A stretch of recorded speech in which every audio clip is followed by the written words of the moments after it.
하나님 사랑합니다. 이전보다 더욱 주님을 사랑합니다. 이 환난 가운데 나의 피난처요 나의 산성 되신 하나님, 그 하나님으로 인하여 내가 안전함을 고백합니다. 하나님, 우리의 삶의 형편들이 주님 앞에 온전히 함께 모여 예배할 수 없는 이 어려운 가운데서도 주님께서 우리에게 허락하시는 이 귀한 은혜를 사모합니다.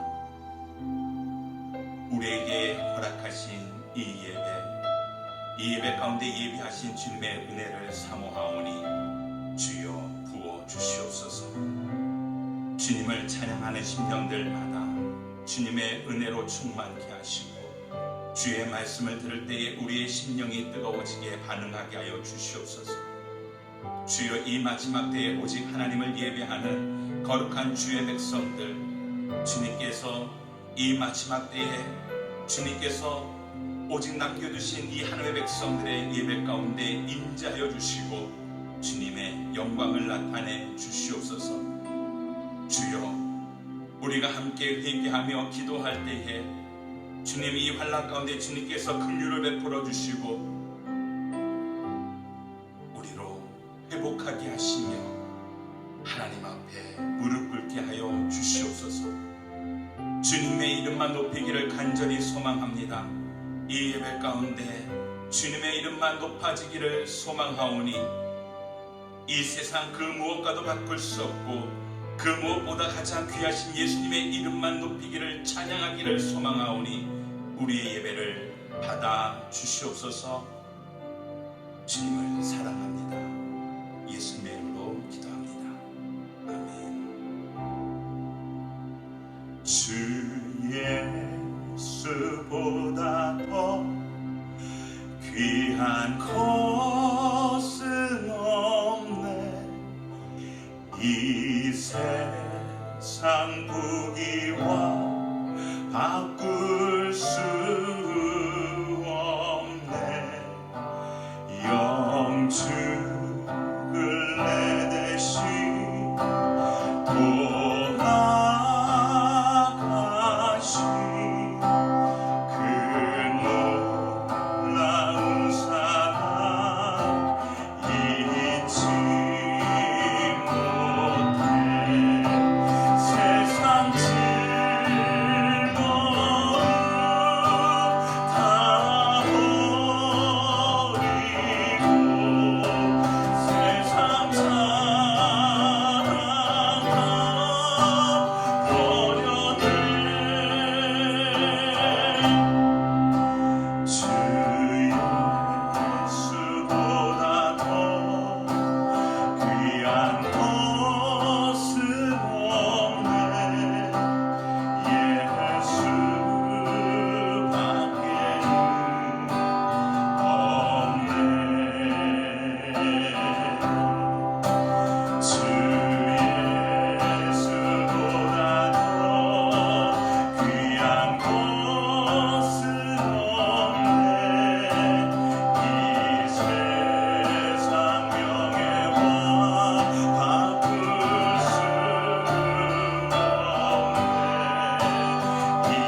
세상 사랑만 버렸네.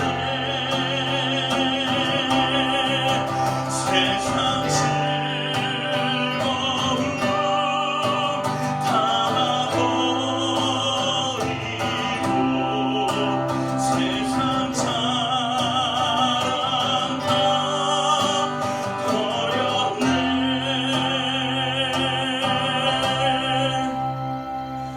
주의 수보다 더 귀한 것은 없네. 예수밖에는 없네.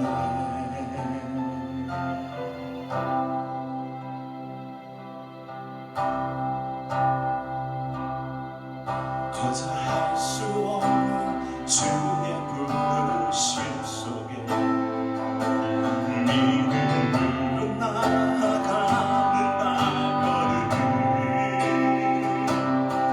저 많은 길이기에 두려움도 있지만 나의 갈 길을 주가 예비하시니 나를 부르신 주의 뜻을 믿기에 어떤 장애물이 앞에 있어도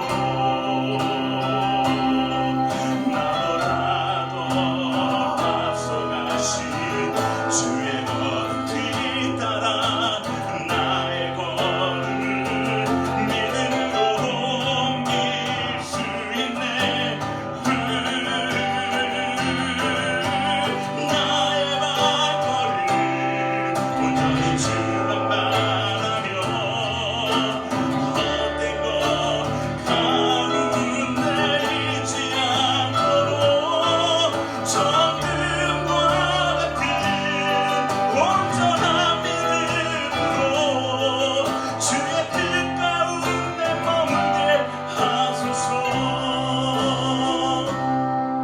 거절할 수 없는 주의 부르심 속에 믿음으로 나아가는 발걸음. 정 많은 길이기에 두려움도 있지만 나의 갈 길을 주가 예비하시는 나를 부르신 주의 뜻을 믿기에 어떤 장애물이 앞에 있어도 나보다도 앞서가신 주의 걸음 뒤따라 나의 걸음을 믿음으로 옮길 수 있네. 나의 발걸음 온전히 주만 바라며 헛된 것 가운데 있지 않도록 정금과 같은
생명의 말씀을 안고 붉은 들판을 사는 이들 그 안에 꿈을 봅니다.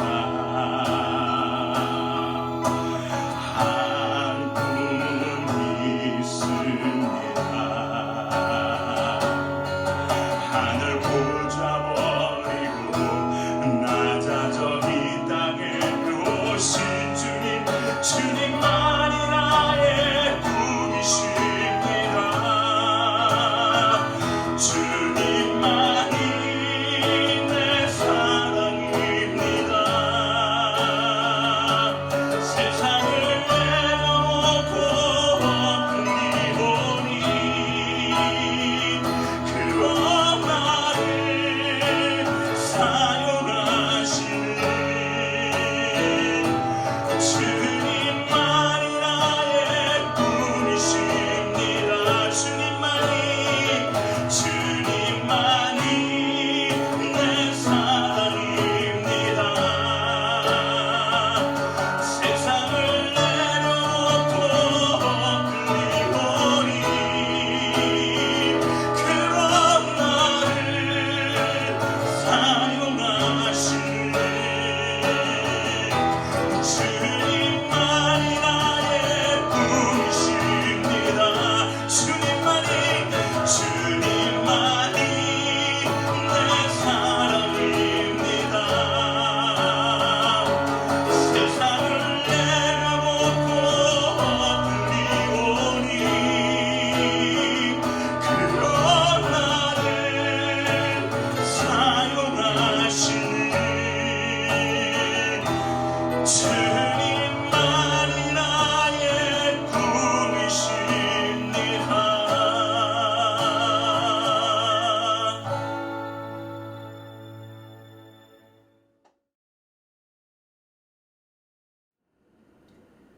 우리의 통치자이신 하나님 아버지, 하나님의 긍휼하심을 기대합니다. 우리가 믿는 아버지는 우리를 구원하시고 믿음이 자라게 하시며 주님의 통치하시는 나라를 더욱 굳세게 하시는 분이십니다. 하나님께 영광과 존귀를 올려드립니다. 세상이 변하고 있습니다. 그럴수록 하나님의 나라를 더욱 소망하게 됩니다. 상상할 수 없던 일입니다. 인간의 힘으로 막아보려고 하지만 인간의 지혜에 한계가 있습니다. 앞으로 더 많은 일이 벌어질 거라고 합니다. 이스라엘에게 주었던 재앙은 재앙이 아니라 구원사이셨음을 기억합니다. 저희에게 일어나고 있는 모든 일들로 인하여 구원의 기차에 오르게 하옵소서. 세계가 바이러스로 하나가 되고 또한 이로 인해 서로 미워하고 대립합니다. 이미 말씀으로 예견된 일이었습니다. 앞으로 주의 말씀이 하늘에서 이루어진 것 같이 땅에서 이루어질 줄 믿습니다. 주님, 우리는 이제 더욱 그리스도인답게 살아야 할 때가 되었습니다. 정신 차리게 하시고 브레이크 없이 달려갔던 것을 멈추고 회개케 하옵소서. 반목과 미움, 탐욕, 거짓, 질투, 우울 등의 것들을 성령의 불로 소멸케 하시옵소서. 미국 땅을 기억하시고 바이러스가 잡히게 하시며 미국의 아름다운 기독교 정신이 회복되는 역사를 일으켜 주시옵소서. 두고온 조국 대한민국을 사랑하심에 감사드리며 기도하는 자들이 속속 일어나게 하옵소서. 워싱턴 온누리교회의 통치자이신 주님, 전 사역자와 각 팀 리더, 가정교회 목자님들, 교사들 모두 각자 자신의 사역을 자신의 처소에서 감당케 하옵소서. 특별히 말씀과 기도에 힘쓰는 시간이 되게 하옵소서. 온 성도님들의 건강을 지켜주시고 특별히 최병원 집사님을 보호하여 주시옵소서. 경제적인 문제, 관계의 문제, 신분의 문제로 고민하는 성도님들의 기도에 응답하여 주시옵소서. 사랑하는 하나님, 우리와 언제나 함께하여 주시옵소서. 이 모든 말씀 우리의 통치자 되신 예수 그리스도의 이름으로 기도합니다. 아멘.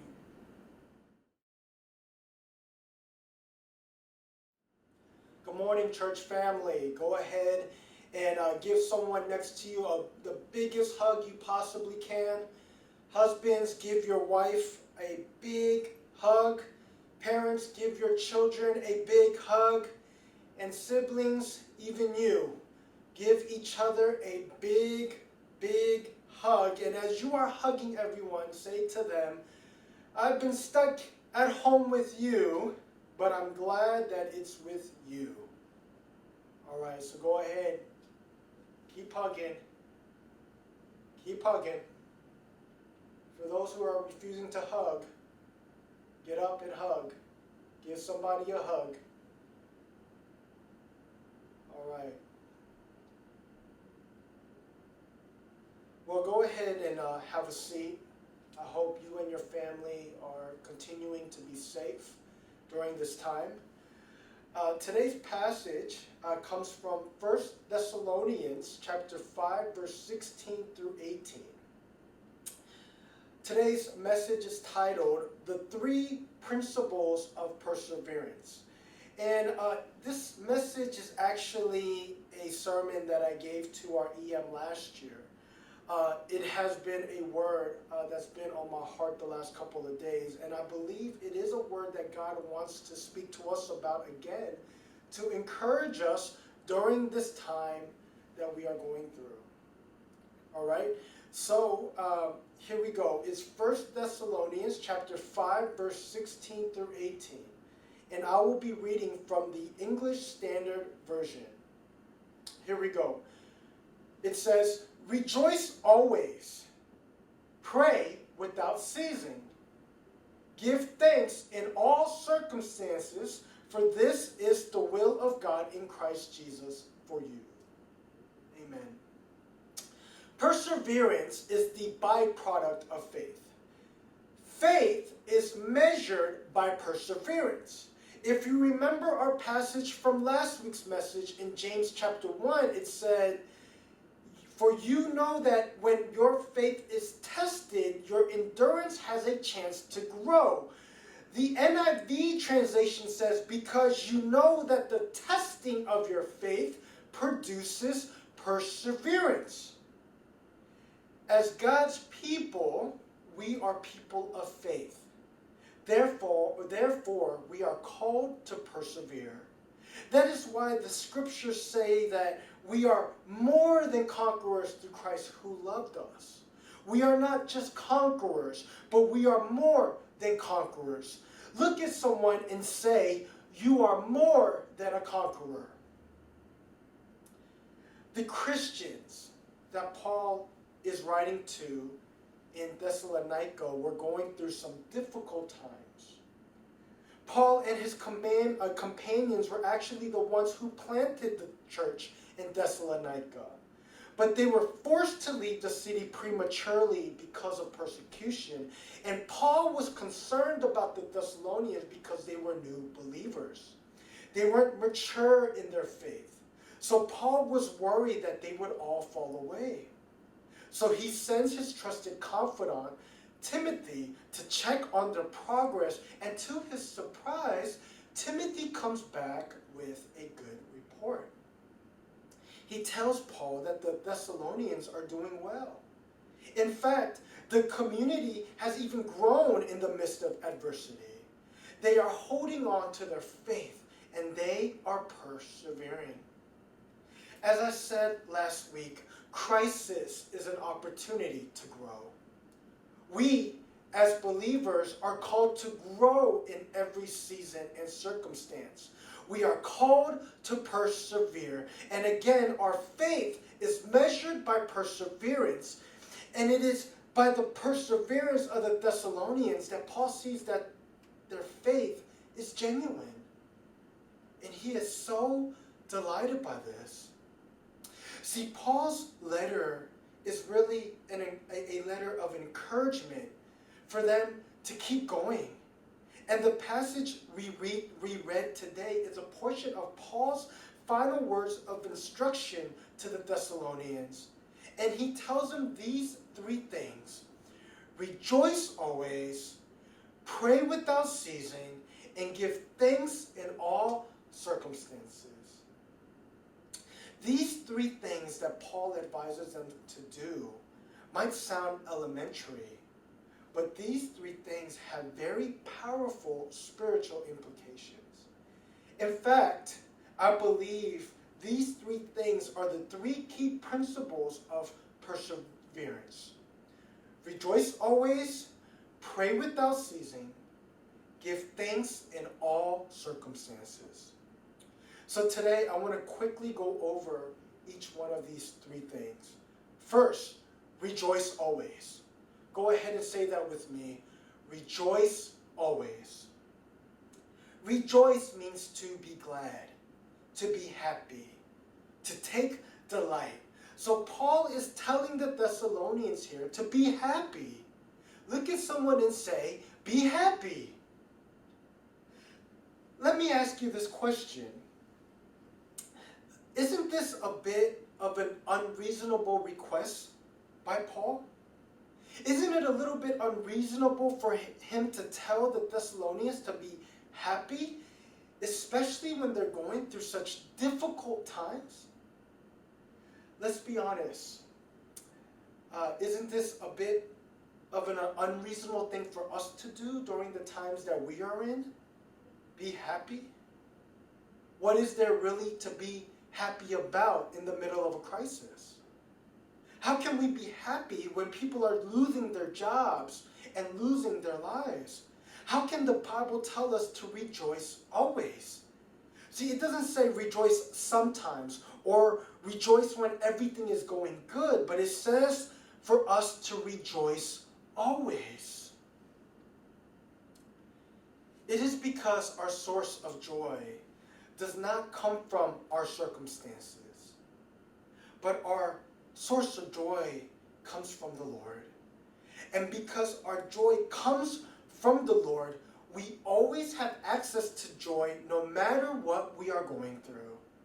So the question we must ask ourselves is not what if we have a reason to be joyful, but what is our source of joy? What is my source of happiness? Any source of joy outside of God will always be very disappointing because they are always inconsistent. They all go up and down. Our world and everything in it all goes up and down.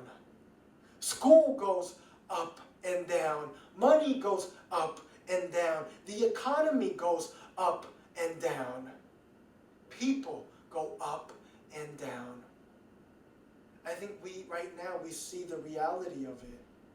Our world will always go up and down. So if our joy comes from any of these things, our joy will always go up and down along with them. But Jesus is the same yesterday, today, and tomorrow. Amen? And the joy that comes from Jesus is something that is completely outside of this world. It is a joy that is consistent because our God is consistent. Our God is unchanging. Our joy comes from this phenomenal relationship we have with God. It is a joy that comes from knowing that we are right with God and that God is always with us. If you need to find joy right now, then I want to encourage you to seek God. The Bible says, seek and you will find. Amen? Number 2 is pray without ceasing. Go ahead and say that with me. Pray without ceasing. God does not promise or ensure us that we will not experience hardship. In fact, God guarantees that we will. But the thing that God promises us, and it is an extraordinary promise, is that He will always be with us. See, God's presence in our lives is proven by our perseverance. We tend to question God's presence when we face hardship, but it is our perseverance over our hardship that proves that God is really with us. like air. I believe the air that we breathe is a direct reflection of God's presence in our lives. See, because we cannot physically see air, but we know that air is there. So whether I see it or not, feel it or not, air is there. Whether things are good or bad, air is still there. And just like air, God is always there. And see, we need air to live, because we cannot live if we do not breathe. In the same way, we need God to live because He is the giver of life. And the Bible tells us here to pray without ceasing. Let me ask you this question. What is the only thing that we do as humans without ceasing?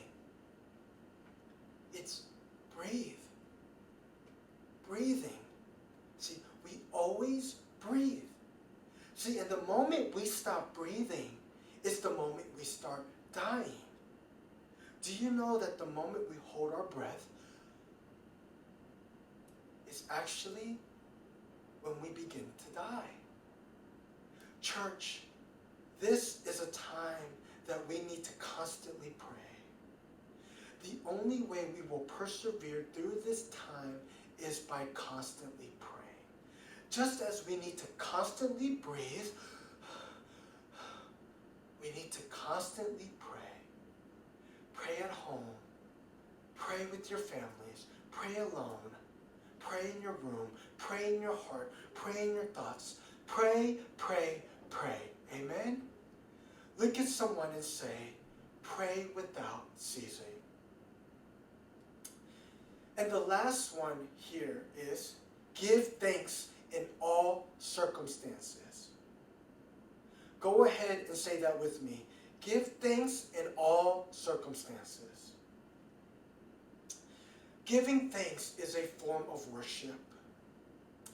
Giving thanks aren't just some words that we say, but when we truly give thanks, it has the power to steer our focus. It shifts our focus to what God has done and what we do have, and it magnifies God and the blessings and His blessings in our lives.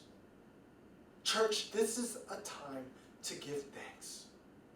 We need to give thanks to God, especially in a time of crisis. When we give thanks, we are choosing to see the good things in our lives, despite all the things that are going wrong, and this pleases God. Complaining is the opposite of worship. It has the opposite effect. See, because complaining focuses on what we do not have and what God has not done, and it overlooks God and His blessings, and it offends God. What made God burn with such anger towards the Israelites in the wilderness was their complaining. They grumbled against God. They complained in the wilderness. What are we going to do? What are we going to drink? What are we going to eat? How are we going to live? They did not have faith in God. And again, faith is measured by perseverance. And our faith is tested in adversity. See, and giving thanks in a crisis demonstrates our faith. Everyone has something they can be thankful for, even in a time like this. So something I want you to do is I want you to tell someone next to you something that you are thankful for. Just tell them one thing you are thankful for. Go ahead. Just one thing.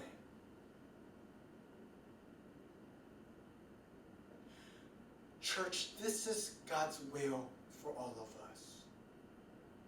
To rejoice always, to pray without ceasing, and to give thanks in all circumstances. Amen? Amen.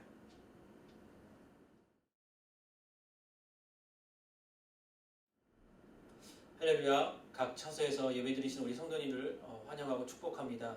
함께 나눌 말씀은 시편 28편 6절부터 9절까지 말씀입니다. 시편 28편 6절에서 9절 말씀입니다. 우리 다 같이 합독하겠습니다. 내 울부짖는 소리를 들으신 여호와를 찬양합니다. 여호와는 내 힘이시며 내 방패십니다. 내 마음이 주를 믿으니 주의 도움을 받아 이토록 기뻐합니다. 내가 내 노래로 주께 찬양할 것입니다. 여호와는 백성들의 힘이시오 그 기름 부음 받은 이를 구원하신 힘이십니다. 주의 백성들을 구원하시고 주의 기업에 복을 주소서. 또 그들의 목자가 돼 영원토록 그들을 살펴주소서. 아멘. 오늘 저는 여러분과 함께 기도를 들으신 여호와를 찬양이라는 제목으로 함께 은혜 나누기 원합니다. 오늘 함께 읽은 본문과 그 시편 28편 전체는 다윗이 그 압살롬의 그 반역을 인해서 반란 때문에 도피하던 중 썼던 그 비탄의 시입니다. 그런데 이런 비탄의 시 가운데 다윗이 자신의 간절한 부르짖음에 주님께서 자신을 지키시고 보호하시고 하나님께서 은혜를 주실 것을 믿고 미리 감사하는 찬양의 부분이 오늘 바로 본문의 말씀인 것입니다. 다른 대적도 아니고 자기 아들이 자신을 배반하고 반란을 일으킨 가운데 있었던 그 다윗이 오직 주님만 부르짖습니다. 오직 주님께만 시선을 맞추고 오직 주님만을 찬양하는 모습이 본문의 말씀인 것입니다. 위기 가운데 낙심하거나 정말 어려워하고 힘들지만 그것을 끝까지 인내하며 주님께 간절히 찬양하며 기뻐하는 모습, 정말 우리가 본받아야 될 모습인 것입니다. 그러면서 오늘 본문의 말씀에 9, 9절에 뭐라고 말씀하시냐면 하나님이 자신의 반석이시고 자신의 힘이시고 자기의 피할 바위시고 목자이시군 여러 가지 표현을 가지고 주님께 찬양하면서 감사하는 광경이 나온다는 것입니다.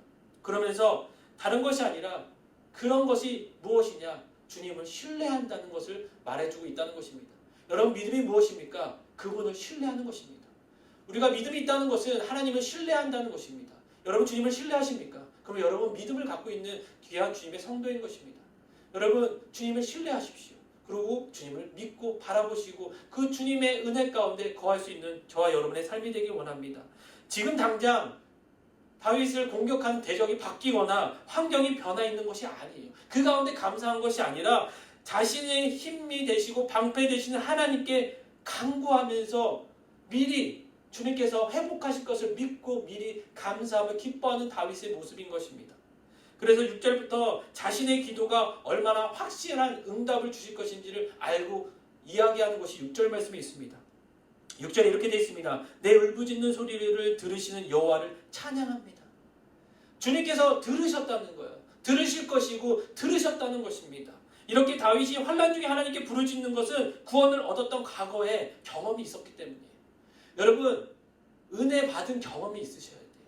여러분 치료받은 경험이 있으셔야 돼요. 기도 응답받은 경험이 있으셔야 돼요. 여러분 그런 경험이 있으셔야 됩니다. 여러분 그 경험이 있잖아요. 어려운 가운데 주님께서 하신 그 주님의 경험이 있고 주님의 그 은혜가 있으면 어려움이 찾아왔을 때 우리가 먼저 주님께 달려나가 주님께 미리 다윗처럼 감사할 수 있다는 것입니다. 또한 여호와의 신실하심을 절대적으로 신뢰하고 확신이 있어요. 여러분 믿음이 무엇입니까? 신뢰라고 말씀드렸지만 확신이 있으셔야 돼요. 아 나는 아닌 것 같아. 나는 못할 것 같아. 아니 주님이 능력 주시면 나는 할 수 있어. 하면 돼. 해보자라는 믿음이 저와 여러분의 삶 가운데 있으셔야 합니다. 그래서 확신을 갖고 있는 믿음이 여러분에게도 필요하다는 것입니다. 그래서 이처럼 우리는 마태복음 21장 22절의 말씀처럼 너희가 기도할 때 무엇이든지 믿고 구하는 것은 다 받은 것이다 라는 이 말씀을 여러분 아셔야 되고 믿으셔야 된다는 것입니다. 예수님의 말에 대한 확신이 있으셔야 돼요.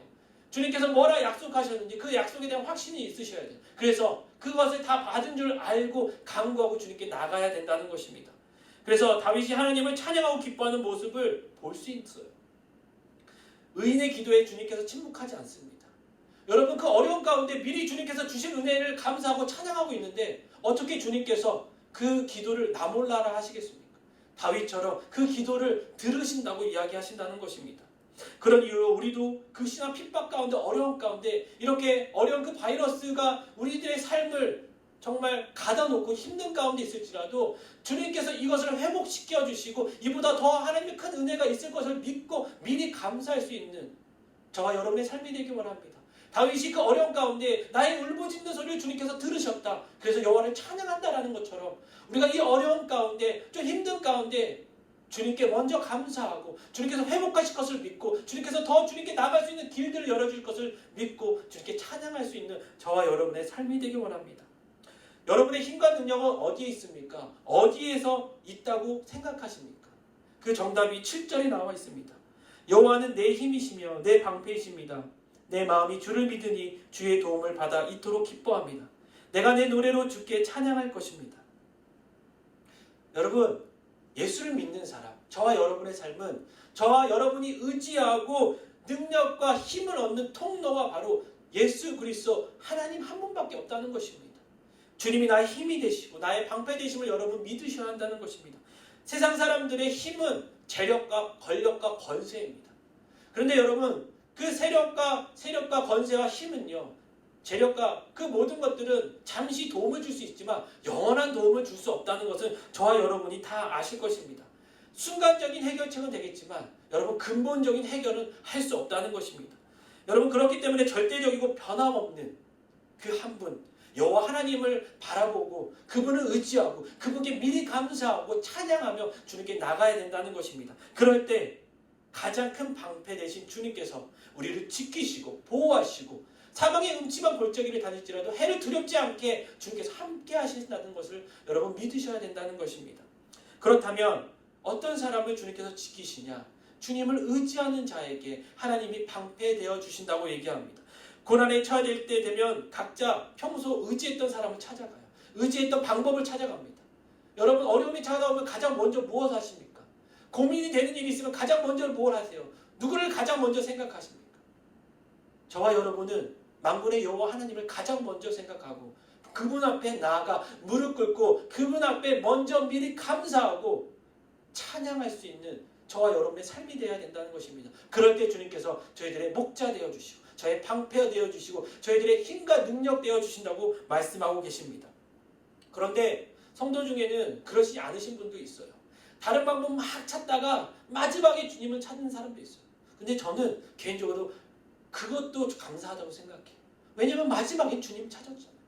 그런데 여러분, 더 귀한 분은 처음부터 주님의 말씀을 신뢰하고 주님의 말씀을 의지하고 주님을 바라보고 그 주님의 능력을 의지해서 처음부터 주님께 미리 감사하고 하나님께 먼저 나가 주님의 능력을 강구할 수 있는 그런 성도의 삶이 되기를 저는 소원하고 그러길 바란다는 것입니다.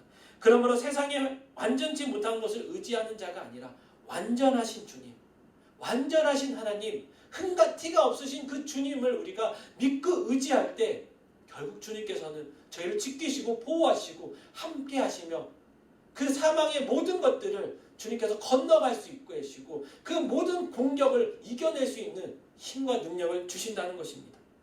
또한 삶의 온전한 자, 온전한 삶을 살아가는 자에게 주님께서 방패되어 주시고 힘내어 주신다고 얘기합니다. 하나님의 마음에 정직한 사람, 전인격적으로 주님만을 신뢰하는 자. 여러분, 주님을 사랑하는 자는요, 주님만 사랑하는 것이 아니라 내 이웃을 내 몸과 같이 사랑하는 거고요. 주님께 예배하는 자는요, 삶이 예배자인 것입니다. 그래서 사실은 지금 집에 갇혀 있다고 생각하지만 내가 어디 있든 내가 무슨 요일에 내가 무엇을 하든 간에 주님을 바라볼 수 있고 의지할 수 있고 주님께 예배하는 자가 정직한 자, 삶이 정의로운 자, 삶이 온전한 자라고 얘기한다는 것입니다. 여러분, 이럴 땐 이렇게 하고 저럴 땐 저렇게 하고 왔다 갔다 하는 사람이 아니라 한결같은 사람, 주님을 사랑하는 마음도 한결같고 이웃을 사랑하는 마음도 한결같은 그런 사람을 주님께서 지켜주신다는 것입니다. 교회에서는 믿음 있는 척하지만 세상에 나가서 가족에게는 그런 삶이 하나도 보이지 않는 삶이 아니라 그 믿음은 주님 앞에 있든 세상 사람이 있든 가족이 있든 친구에 있든 변함없는 그런 자를 말하고 있다는 것입니다. 그래서 여러분, 저희가 가정 가운데 있었을 때 좀 가정에 있는 구성원들에게 서로가 인정받고 정말 그리스도인이구나, 우리 아빠 엄마가 우리 자녀가 정말 주님을 사랑하고 주님의 백성임을 우리가 그 삶을 통해서 함께 살아가면서 함께 느낄 수 있는 저와 여러분의 삶이 되었을 때 주님께서는 저희들의 삶을 모든 걸 지켜주시고 방패되어 주신다는 것을 믿으시기를 주님의 이름으로 축원드립니다. 하나님께서는 찬양한 자들에게 힘과 능력과 방패되어 주시고 목자 되어 주신다고 얘기합니다. 찬양은 우리들의 고백이고 우리의 기도인 것입니다. 주님을 찬양한다는 거, 주님께 경배할 수 있다는 게 얼마나 특권인지 여러분 아셔야 된다는 것입니다. 여러분 가정이 있으시면서 요즘에 말씀도 많이 들으시겠지만 많은 찬양 듣고 계시죠. 제가 이번 주에 이 찬양을 너무 많이 들었어요. 제목이 이 시간 너의 마음속에라는 찬양입니다. 우리 청년들에게도 나눠드렸고 우리 함께 좀 그 마음을 함께 제가 공감하는 시간이 있었는데 이 찬양을 들으면서 이게 축복송 같아요. 그러니까 어떤 그 사람을 축복하는 축복송인데 그 축복 가운데 주님의 사랑이 절절히 있습니다. 가사가 이렇게 되어 있습니다. 이 시간 너의 마음속에 하나님의 사랑이 가득하기를 진심으로 기도해 간절히 소망해 하나님의 사랑이 가득하기를 이렇게 되어 있습니다. 제가 이걸 부르면서 저의 이름을 넣었어요. 너가 아니라 나. 이 시간 나의 마음속에 하나님 사랑이 가득하기를 진심으로 주님께서 기도하고 간절히 소망하고 하나님의 사랑이 가득하기를 바래. 또 이렇게 되어 있습니다. 하나님은 너를 사랑해 얼마나 너를 사랑하시는지 너를 위해 저 별을 만들고 세상을 만들고 아들을 보냈네. 너무나 감동이지 않습니까? 하나님이 나를 위해서 우리 지체들을 위해서 우리 성도들을 위해서 별을 만드시고 이 세상을 만드시고 아들까지 보내주셨다는 것입니다. 이걸 찬양할 수 있어요, 여러분. 그리고 마지막에 이렇게 됩니다. 오래전부터 널 위해 준비된 하나님의 크신 사랑, 너의 가는 길 주의 사랑 가득하기를 축복해. 저와 여러분의 삶 가운데 가는 길이 하나님의 사랑이 가득하기를 축복한다고 이야기합니다. 여러분 그렇게 남을 축복해 주시고 그렇게 주님께서 나를 축복하신다는 것을 여러분 믿으시고 찬양하셔야 돼요. 주님을 찬양할 수 있을 때 찬양하셔야 돼요. 여러분 조금 아쉽죠, 요즘에? 함께 주님 전에 달려나와서 기쁘게 찬양하고 소리 지르고 함께 기도하고 싶은데 함께 할 수 없음에 아쉬움이 있으시죠? 여러분 그런 것처럼 가족과 함께 할 수 있을 때 여러분 기분 좋게 함께 즐거운 시간들, 좋은 시간을 가지시길 바랍니다. 또 이 시간이 지나면 언제 이 시간이 올 줄 모른다는 것입니다. 그랬듯이 내가 오늘이 정말 마지막인 것처럼 예배하시고 오늘이 내 삶의 마지막 찬양인 것처럼 내가 마지막 기도인 것처럼 이 가족을 마지막으로 보는 것처럼 그렇게 뜨겁게 간절히 사랑하고 주님을 사랑하고 기도할 수 있는 저와 여러분의 삶이 되길 원합니다. 그러므로 성도들은 하나님께서 환난 중에 구원해 주실 것을 확신하며 그 구원에 하나님께 감사하고 찬양할 수 있는 저와 여러분이 돼야 된다는 것입니다. 여러분 이 시간 가운데 어떤 도움을 요구하기 원하십니까? 어떤 사람의 도움을 찾고 계십니까? 다윗이 그 자기 아들의 공격을 받았을 때 그 모든 것을 내려놓고 주님께 간절히 부르짖으며 주님께서 나의 기도를 들으시며 그 주님께 찬양하며 주님이 나의 방패 되시고 나의 힘이 되시고 나의 목자 되시라고 고백하신 것처럼 오늘 저와 여러분의 고백이 다윗과 같은 고백이 되어 이 어려운 가운데 때로 환난 가운데 연난 가운데 만났을 때 그것을 부정하거나 그것을 힘들어하거나 그것 때문에 내 삶이 연약해지는 것이 아니라 더 신앙이 돈독해져 주님을 바라보며 주님께 나아갈 수 있는 저와 여러분의 삶이 되기를 주님의 이름으로 축원드립니다.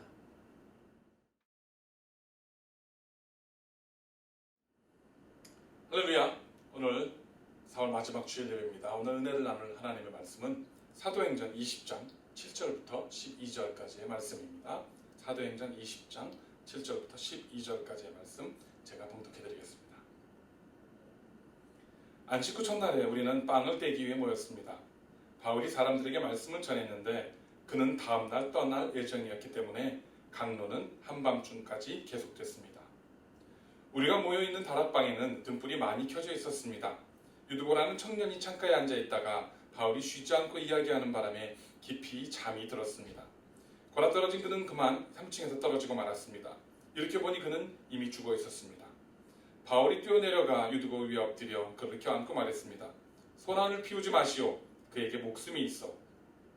그러더니 바울은 다시 위층으로 올라가 빵을 떼어 먹은 후 날이 셀 때까지 오랫동안 강론을 하고서 떠났습니다. 사람들은 살아난 청년을 집으로 데려가 많은 위로를 받았습니다.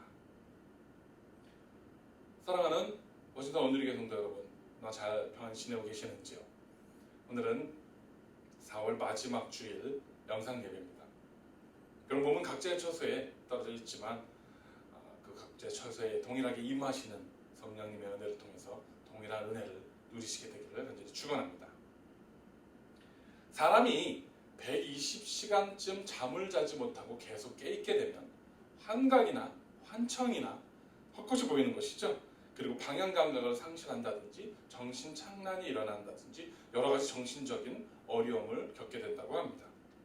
졸릴 때 잠을 잘 자고 깨야 할 때 일어나는 것은 그래서 축복입니다. 그러나 잠자고 싶을 때 자지 못하고 깨어 있어야 한다는 것은 고통입니다. 그것처럼 고통스러운 게 없죠. 그래서 사람들을 고문하거나 할 때, 포로들을 고문하거나 할 때 잠을 안 재우는 고문이 굉장히 견디기 힘든 고문 중에 하나라는 그러한 연구 결과 보고도 있습니다. 분명히 정상적인 수면은 하나님께서 주시는 축복입니다. 그래서 시편 127편 2절에서 여호와께서 그 사랑하시는 자에게는 잠을 주시는도다라고 기록되어 있습니다. 그러나 잠이 다 좋은 것은 아닙니다.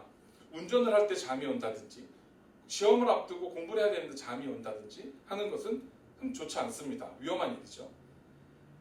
이처럼 졸지 않아야 될 때 조는 것, 잠이 오지 않아야 될 때에 잠이 오는 것도 참 위험한 일입니다. 요즘 스테이 앳 홈 명령 때문에 많은 사람들이 집에 있다 보니까 불규칙하게 낮잠을 자고 그러다 보니까 밤에 깊은 잠을 자지 못해서 오히려 수면 부족이나 또 여러 가지 피로감이나 이런 것들을 호소하는 사람들이 많이 늘어나고 있다고 합니다. 삶이 불규칙해지기 때문에 생기는 문제인 것입니다.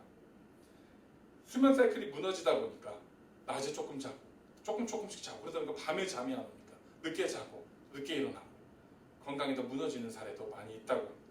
이럴 때일수록 더 정상적이고 건강한 생활 습관을 신체적으로도 그렇고 영적으로도 그렇고 그런 건강한 생활 습관을 들이기 위해서 노력하는 것이 필요하다고 생각을 합니다. 오늘 본문에서 살펴보자 하는 것은 이러한 신체적인 졸음, 신체적인 수면에 대한 것이 아니라 영적인 졸음에 대한 이야기인 것입니다. 우리가 여기서 주목해야 될 것은 영적인 깨어있음, 영적인 상태가 무너지면 우리의 정신 상태가 흔들리고 우리의 육신도 흔들리고 모든 것이 무너지게 된다는 사실입니다. 오늘 본문 속에서는 졸다가 떨어져 죽은 한 청년의 이야기가 나옵니다. 그리고 우리는 이야기에서 몇 가지 영적인 교훈들을 발견할 수가 있는 것입니다. 첫 번째 교훈은 무엇입니까? 이 사건은 주일에 일어났습니다. 7절을 보면 안식 후의 첫날이라고 했습니다. 안식일은 토요일이니까 그 후 첫날은 주일입니다. 지금으로 말하면 여러 사람들이 주일날 예배를 드리기 위해서 교회에서 모여서 예배를 드리는데 마침 선교여행 중에 드로아를 방문한 사도 바울이 말씀을 증거하고 있었던 것입니다. 그런데 그 은혜스럽고 그 복된 장소에서 사람이 죽는 불미스러운 일이 생겨나게 됩니다. 바로 유두고라는 청년이 3층 창문에 걸터 앉아서 말씀을 듣다가 잠이 들어서 떨어져 죽게 된 사실이 기록되어 있는 것입니다. 우리가 여기서 배워야 될 중요한 교훈은요, 우리가 교회에 나오는 것, 몸이 교회에 나오는 것도 중요하지만 사실은 우리 몸이 어디 있든지 어떠한 영적인 태도와 마음가짐으로 예배에 임하는가가 더 중요하다는 것입니다. 몸은 교회에 나와 있다 할지라도 마음은 졸고 있고 영혼은 졸고 있고 정신은 졸고 있다고 하면 이렇게 떨어져서 죽는 불상사가 생기게 되는 것입니다. 그러나 반대로 요즘처럼 성전에 나올 수 없다 할지라도 우리가 있는 어느 곳에서든지 간에 정신을 차리고 영적으로 깨어서 하나님을 예배하고 기도하고 하나님 앞에 더 바로 설 수만 있다고 한다면 우리는 이전보다 더욱더 건강한 영적인 사람으로 서게 될 줄로 믿습니다. 그래서 오늘 본문 10절에 보면 사도 바울이 소란을 피우지 말라라고 이야기를 합니다. 유고라는 청년이 죽었다는 사실 때문에 혼란에 빠졌습니다. 아니 이 좋은 곳에서 예배당에서 또 말씀을 듣는 예배의 자리에서 사람이 죽었습니다. 이 사람 저 사람 이런저런 말을 합니다. 떠들어댑니다. 그 중에서 시험에 빠진 사람도 나타날 것입니다.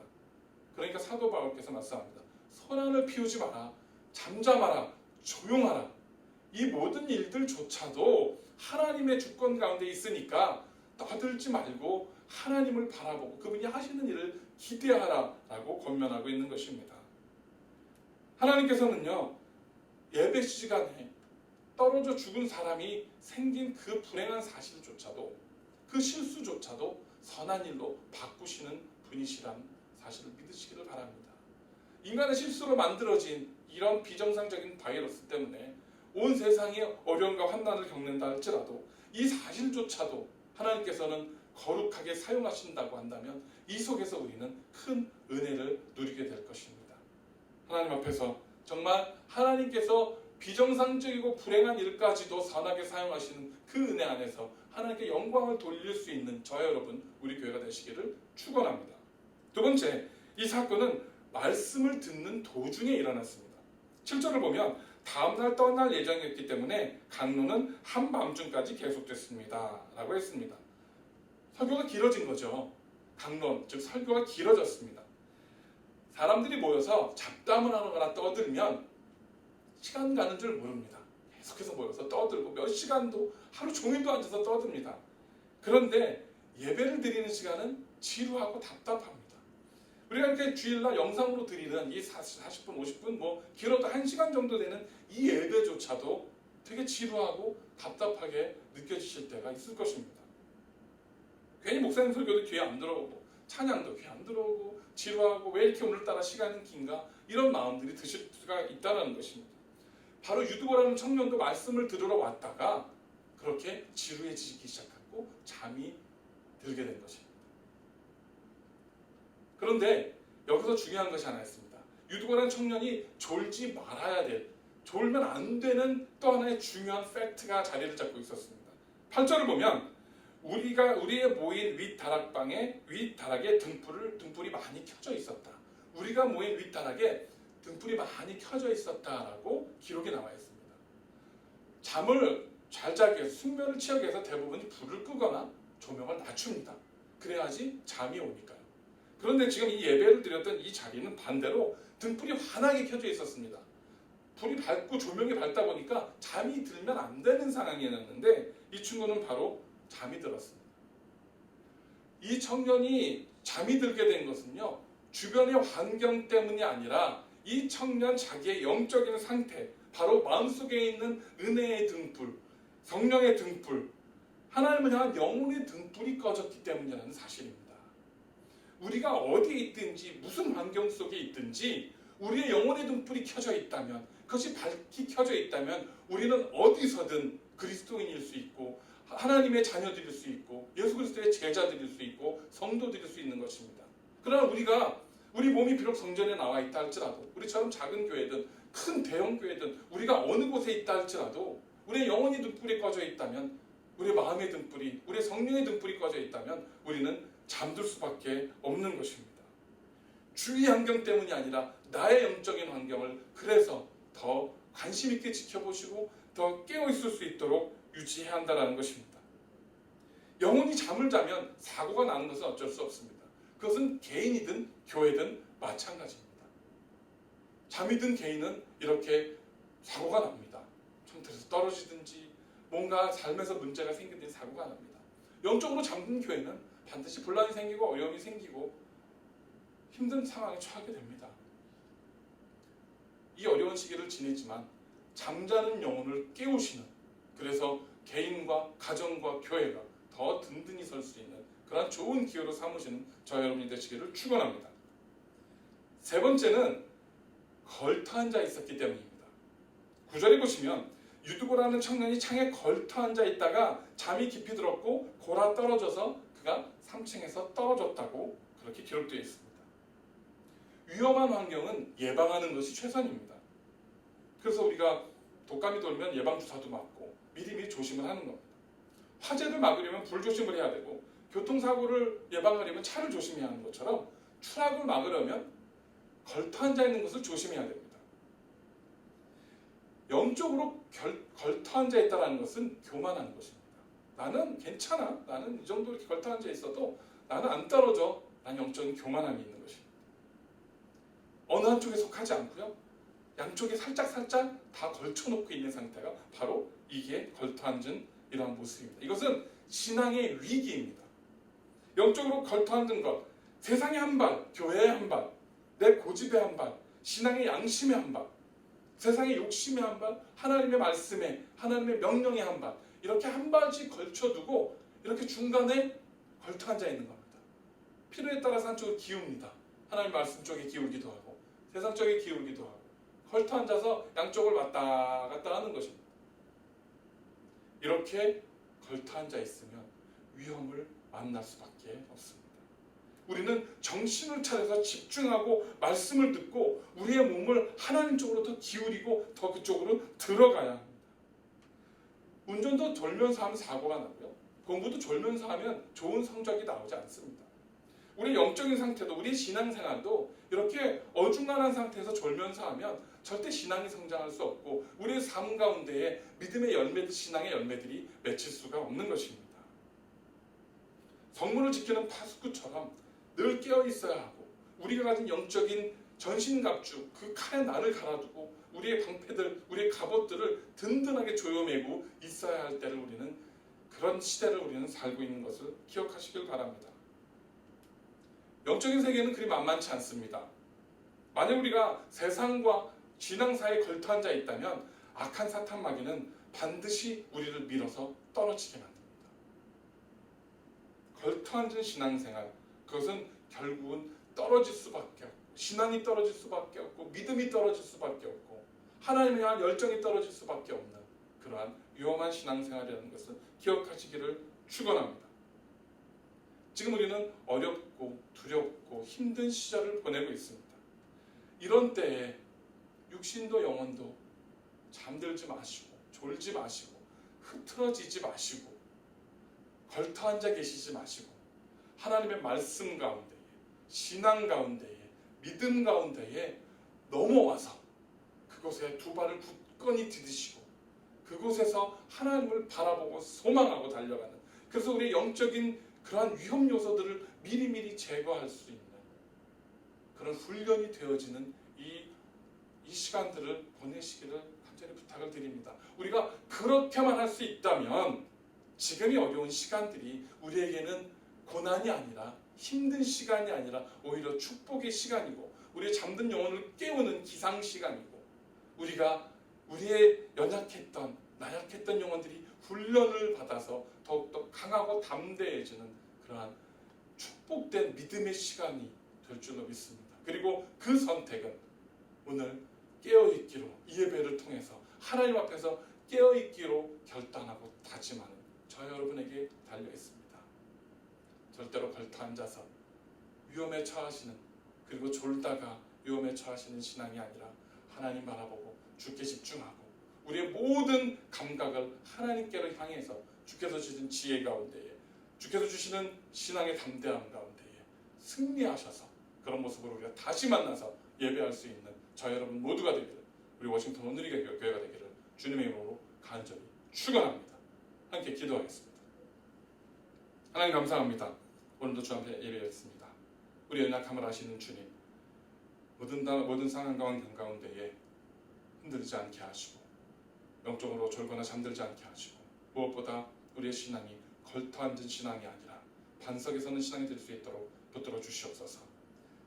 이 모든 어려움과 환난들이 세상의 눈으로 볼 때는 고난이고 어려움이고 질병이고 세상에 닥친 그러한 고비지만 그러나 우리 영적으로는 우리의 영혼을 깨우시는 하나님의 기상나팔 소리이고 경고의 음성이고 우리를 흔들어 깨우시는 하나님의 손길인 것을 깨달아가는 복된 시간 될 수 있도록 은혜 내려 주시옵소서.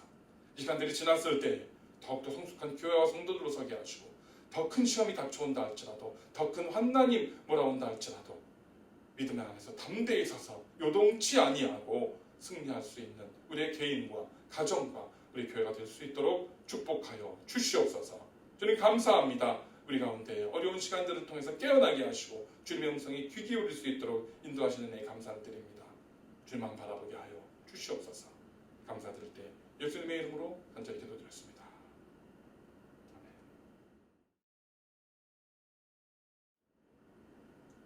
광고 말씀드리겠습니다.